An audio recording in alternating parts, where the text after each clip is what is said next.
Well, at the moment, there is no single treatment that has been proven effective to reduce mortality in patients with COVID, but corticosteroids.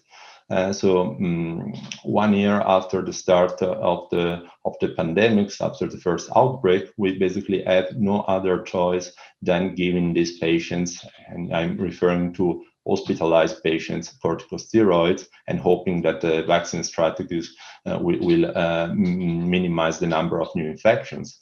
But again, I think it's good to reemphasize that the vast majority of patients are actually patients who are treated at home.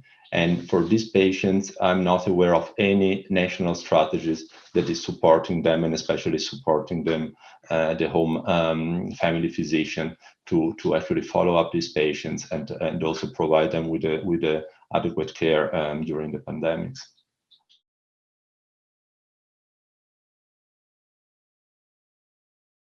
The global reaction to COVID-19 was extremely emotional. I must say at the very beginning, our study was rejected by the ethical commission because it was deemed not to be ethical, because we were giving thromboprophylaxis to a population that is considered at low risk. And then the first papers, including ours, came out and showed that there is an association between COVID and thrombosis. And the study was, the protocol was again rejected, but this time because it was deemed to be not ethical, not giving any thromboprophylaxis to this patient. And this is of course understandable, but is clearly the effect of an emotional decision.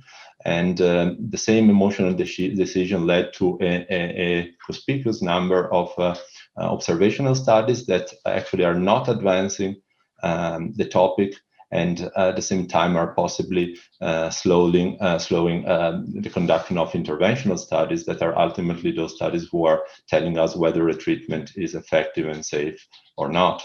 So I think it's good to learn this lesson also for the future, and on the side also to promote cooperation, without which this kind of studies would not be possible.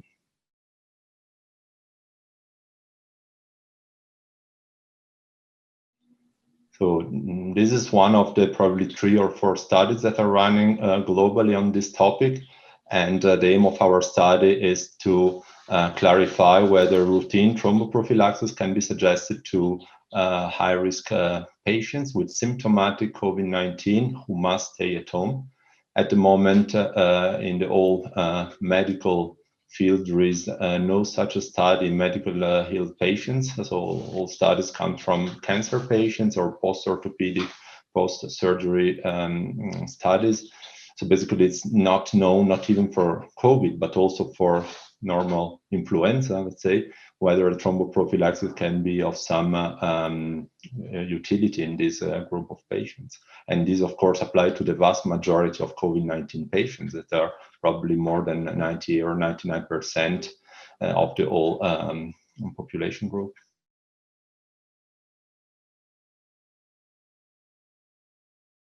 So in our COVID study, we are planning to test whether standard thrombosis prophylaxis, that is in this case enoxaparin 40 milligrams once daily for 2 weeks, is superior to standard treatment, that is no treatment, in ambulatory patients aged 50 or older who tested positive for SARS-CoV-2 and must be in home quarantine for a standard period of 10 days in Switzerland. And the primary outcome is the hospitalization or all-cause death, and secondary outcome are arterial and venous thromboembolism. And as said, the primary aim is to test whether enoxaparin can minimize these risks in this high-risk population.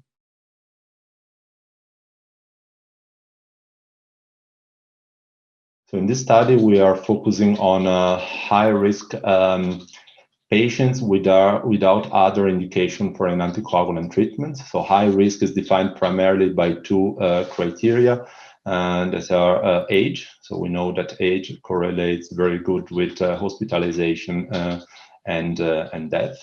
So we are including patients aged 50 or older, and patients who are presenting with some type of respiratory symptoms. So we know from everyday's experience that even mildly symptomatic patients who are discharged directly after testing actually present with some level and some degree of pulmonary involvement. These are, on the one side, a higher risk population because of age and because of symptoms, but at the same time, we had not been allowed from our ethics commission to include the very high risk patients who may benefit anyway from a thromboprophylaxis or from a treatment, that is, patients with an indication for an anticoagulant treatment, for instance, prior thrombosis or atrial fibrillation, and this is of course understandable, but also patients who are deemed to be at a very high risk of thrombosis, that is cancer patients.